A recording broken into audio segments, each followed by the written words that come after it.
Tu as investi tout ton argent en bourse, félicitations, c'est ce qu'on appelle faire du lump sum et c'est plus efficace que le DCA. Maintenant, attention, parce que psychologiquement, c'est plus dur, parce que ton argent va être soumis à la volatilité qui sera quand même importante sur les marchés financiers. La volatilité, elle est présente et c'est aussi pour ça qu'on peut avoir de la performance. Mais si tu fais du DCA, c'est haut, tu achètes, c'est bas, tu achètes, c'est au milieu, tu achètes, etc., etc. En fait, tu sors complètement tes émotions de tes investissements. Tu te dis toutes les 2 semaines ou toutes les 3 semaines, je mets de l'argent sur mes investissements. En faisant ça, tu lisses ton coût, tu lisses ton point d'entrée par rapport à tes investissements. Maintenant, si tu achètes tout d'un coup, peut-être que tu achètes sur un point haut et que ça risque de rebaisser.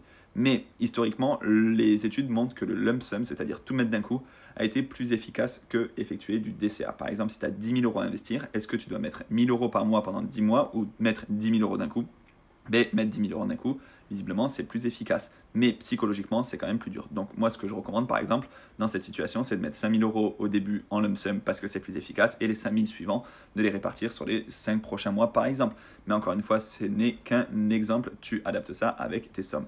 Maintenant, est-ce que tu as tout investi d'un coup? Non, parce que tu vas continuer de rajouter. Tu mets une petite partie de ton salaire chaque mois sur tes investissements et c'est comme ça que tu feras travailler les intérêts composés.